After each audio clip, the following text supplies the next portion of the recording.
জীবনের উদ্দেশ্য নিয়ে বক্তব্য দেওয়ার জন্য ধন্যবাদ, যা আজকে দিয়েছেন। কোরআন থেকে সূরা এবং আয়াতের উদ্ধৃতি দিয়েছেন। সূরা 17-88 বলেছে, যদি সব মানুষ এবং জিন একত্রিত হয় একটা কোরআন রচনা করতে, তারা তা করতে পারবে না।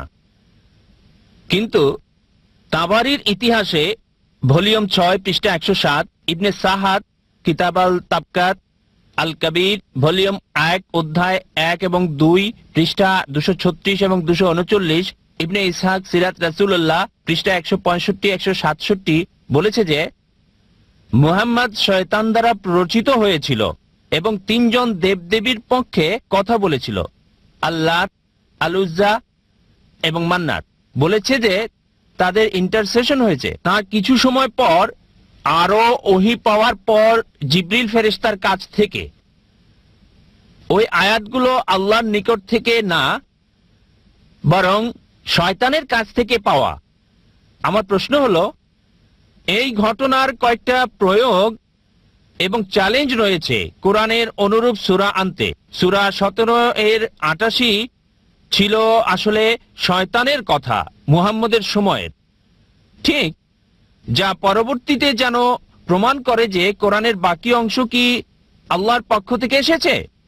ভাই, আপনার নামটা কি? আমি ড্যানি, আমি একজন ছাত্র, আমি বইয়ে এসব পেয়েছি। ভাই ড্যানি দুটো সুন্দর প্রশ্ন করলেন আর উদ্ধৃতি দিলেন সূরা ইসরা অধ্যায় 17 আয়াত 88। বলা হয়েছে যদি সব জিন আর মানুষ একত্রে চেষ্টা করে কোরআনের মতো আরেকটা তৈরি করতে, তারা তো করতে পারবে না। এটা আরো আছে সূরা তুর অধ্যায় 52 আয়াত 34। আপনাকে সাহায্য করছি, আরো রেফারেন্স দেব। আপনি বললেন আর তাবারির উদ্ধৃতি দিলেন যে কোরআনের এই আয়াত শয়তানের কাছ থেকে। আপনি ভুল পড়েছেন। এটা অভিযোগ করেছিল যে লোকজন বলতো কোরআনের এই কথা শয়তানের, আর সাথে সাথে ওহী নাজিল হলো। সূরা ওয়াকিয়া অধ্যায় 56 আয়াত 77 এবং 80 বলা হয়েছে যে এই কিতাব ভালোভাবে সুরক্ষিত, কেউ তাকে স্পর্শ করতে পারবে না একমাত্র পবিত্র ছাড়া। মহাবিশ্বের প্রভু এটাকে সুরক্ষিত করেছেন। এই আয়াত বলছে যে কেউই কোরআনকে স্পর্শ করতে পারে না লৌহে মাহফুজ, সুরক্ষিত অবস্থানে, মুতাহিরিন ছাড়া, মানে ফেরেশতাগণ ছাড়া। তার মানে শয়তান কোরআনের ধারে কাছেও যেতে পারবে না। এটা ছিল মক্কার মুশরিকদের অভিযোগ আমাদের নবীজির প্রতি যে এটা শয়তানের কাজ।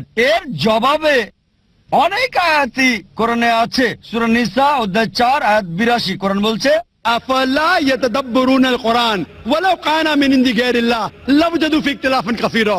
তারা কি কোরআন নিয়ে ভেবে দেখে না যদি এটা আল্লাহ ছাড়া অন্য কারো নিকট থেকে আসতো তাতে অনেক অসঙ্গতি থাকতো। এছাড়াও, ভাই আমাকে উত্তরটা শেষ করতে দেন। এটা ছাড়াও আপনি বলেছেন আল্লাহ চ্যালেঞ্জ দিয়েছেন যে যদি বলে এটা শয়তান হতে, সূরা তুর অধ্যায় 52 আয়াত 34 এবং সূরা ইসরা অধ্যায় 17 আয়াত 88, যদি সব মানুষ এবং জিন একত্রিত হয় তারা কোরআনের মতো একটা রচনা করতে পারবে না। আল্লাহ চ্যালেঞ্জটা সহজ করে দিলেন। আল্লাহ বলেন সূরা হুদ অধ্যায় 11 আয়াত 13, আপনাকে আরো তথ্য দিচ্ছে প্রশ্ন করার। আল্লাহ বলেন সূরা হুদ অধ্যায় 11 আয়াত 13, যদি সব মানুষ আর জিন একত্রিত হয় তারা কোরআনের মতো 10টা সূরা রচনা করতে পারবে না। আল্লাহ চ্যালেঞ্জটা আরো সহজ করলেন। ভাই উত্তরটা শুনবেন কি শুনবেন না? হ্যাঁ হ্যাঁ বলুন, মাফ করবেন, আপনি প্লিজ বলুন। আসলে আমি যুক্ত করতে চেয়েছি। প্লিজ স্যার বলুন, বলুন স্যার। এটা বিতর্কের সময় না, না স্যার, এটা প্রশ্নোত্তর পর্ব। আপনার প্রশ্ন শেষ করেন, প্রশ্ন করেছেন, এবার স্যার, উত্তরটা শোনেন। স্যার আমি যুক্ত করি, তারপর উত্তর দিলে আমার বুঝতে সহজ তাহলে হবে। আগে আপনি যুক্ত করেননি কেন? কারণ আপনার কথার প্রেক্ষিতে যুক্ত করতে হচ্ছে। লাইনের পেছনে গিয়ে যুক্ত করেন, কোনো সমস্যা নেই। লাইনের পেছনে যান আর যুক্ত করেন। না, কারণ একটা আয়াতে আছে যেটা আমি বলছে। আপনাকে সাহায্য করছি। ঠিক আছে, সরি স্যার, প্লিজ বলুন। এছাড়াও বলা হয়েছে আল্লাহ চ্যালেঞ্জটাকে সহজ করে দিয়েছেন। আল্লাহ বলেন সূরা ইউনূস অধ্যায় 10 আয়াত নম্বর 38, যদি সব মানুষ এবং জিন একত্রিত হয় তারা কোরআনের মতো করে একটা সূরাও রচনা করতে পারবে না। আল্লাহ এটাকে আরো সহজ করে দিয়েছেন। সূরা বাকারা অধ্যায় 2 আয়াত 23 এবং 24 আল্লাহ বলেছেন যে ওয়া ইন কুনতুম ফি রাইবিম মিম্মা নাযালনা আলা আবদিনা ফাতু বিসূরাতিন মিন মিসলি। যদি তোমরা সন্দেহ করো যা আমি আমার বান্দা নবী মুহাম্মদের উপর নাজিল করেছি সময়ে সময়ে, তাহলে একটা সূরা রচনা করো কিছুটা অনুরূপ। মিন মিসলি, একই রকম না, কিছুটা অনুরূপ। من مثلي وادعوا شهداءكم من دون الله ان كنتم صادقين আর সাহায্যের জন্য ডাকো এবং সাক্ষী রাখো আল্লাহ ছাড়া যে কাউকে, যদি তোমরা সত্যবাদী হও। فإن لم تفعلوا আর যদি তা না পারো, ولن تفعلوا নিশ্চিত যে তোমরা তা পারবে না, فاتقوا النار التي وقودها الناس والحجارة أعدت للكافرين। তাহলে ভয় করো সে আগুনকে যার জ্বালানি হবে মানুষ এবং পাথর, যা সত্য প্রত্যাখ্যানকারীদের জন্য প্রস্তুত করা হয়েছে।